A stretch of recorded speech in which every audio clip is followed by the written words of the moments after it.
আসসালামু আলাইকুম প্রিয় ভিউয়ার্স। আপনাদের যাদের জিডি করতে গেলে ওটিপি সমস্যা হয়, অর্থাৎ জিডি সম্পন্ন করার পরে আপনারা এরকমভাবে ওটিপি দেন কিন্তু মোবাইলে ওটিপি পৌঁছায় না। এই সমস্যাটা কেন হয় এবং এর সমাধান কি, এটা আমি আজকে দেখাবো। আপনারা ভিডিও দেখতে থাকুন, একদম হাতে কলমে সব শিখিয়ে দেব। অবশ্যই ওটিপির যত বড় সমস্যাই হোক না কেন আপনারা নিজেরাই সমাধান করতে পারবেন। আমি একটা জিডি একদম শুরু থেকে আর কি করে দেখাই এবং ওটিপি সমস্যা হলে কি করবেন সেটাও দেখাবো। তো আমি ভিডিও ফাস্ট করে দিলাম। ভিডিও ফাস্ট করে হচ্ছে একটা পাসপোর্ট হারানোর জিডি করতেছি আর কি। তো এই ভিডিও দেখলে আপনারা পাসপোর্টটা হারানোর জিডি কীভাবে করবেন সেটাও নিজেরা করতে পারবেন ঘরে বসে। ইতিপূর্বে বেশ কয়েকটা ভিডিও আমি করেছি অনলাইন জিডি সংক্রান্ত বিষয় নিয়ে। তো কিভাবে জিডি করবেন, কিভাবে জিডির অ্যাকাউন্ট করবেন, আমার এই চ্যানেলে এই ধরনের ভিডিও দেওয়া আছে, আপনারা দেখে আসতে পারেন, সমস্যা নেই। আর আপনাদের কাছে একটা অনুরোধ, অবশ্যই আমার চ্যানেলটি সাবস্ক্রাইব করবেন।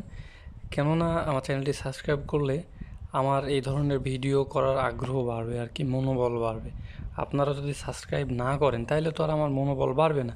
আর একটা সাবস্ক্রাইব করলে আপনার চ্যানেল, অর্থাৎ আপনার চ্যানেল অথবা আপনার ইউটিউবের, আপনার মোবাইলের কোনো ক্ষতি হবে না। আপনি আমার চ্যানেলটা সাবস্ক্রাইব করে রাখবেন। আমার যে চ্যানেলের আমি যেগুলো ভিডিও ছাড়ি এগুলো কিন্তু উপকারী ভিডিও। আপনি আজ হোক কাল হোক একদিন না একদিন কোনো না কোনো উপকার আসবেই এই ভিডিওগুলো। তো অবশ্যই চ্যানেলটি সাবস্ক্রাইব করে রাখবেন। তো এবার হচ্ছে আমি সাবমিট দিব, হয়ে গেছে। এগুলা মানে সব দেখে নিতে হয় সব ঠিকঠাক আছে নাকি। তো আমি সব দেখে নিয়েছি আর কি, সব ঠিকঠাক আছে।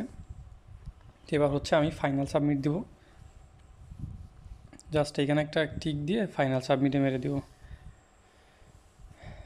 এই যে ফাইনাল সাবমিটে মারার পরে কি হয়, অনেক সময় মাঝে মধ্যে আর কি এই যে এই সমস্যাটা দেখা দেয় যে এইখান থেকে ওটিপি যাচ্ছে অর্থাৎ মোবাইলে পৌঁছাচ্ছে না। এই সমস্যাটা মূলত হয় নেটওয়ার্কের কারণে। নেটওয়ার্ক সিস্টেম যখন অনলাইন জিডির যে সার্ভার আছে আর কি, এটার সাথে যখন নেটওয়ার্কিং সিস্টেম ওটা যখন মানে ভালোভাবে হয় না, তখন হচ্ছে এই জিডির ওটিপিটা যায় না। তো বন্ধুরা, এটা নিয়ে আপনারা টেনশন করবেন না। যদি সকালে না হয় তো দেখবেন বিকেলে হচ্ছে, বিকেলে না হলে দেখবেন সন্ধ্যায় হচ্ছে। তো এটা নিয়ে কোনো টেনশন করার দরকার নাই। আর আপনারা যদি জিডি কেউ করতে না পারেন, কোনো কিছু হারাই গেছে, জিডি করতে পারছেন না, আমাকে বলবেন, আমি জিডি করে দেবো বিনা টাকায়, কোনো টাকা পয়সা লাগবে না, ঠিক আছে? ধন্যবাদ, সবাই ভালো থাকবেন। আসসালামু আলাইকুম।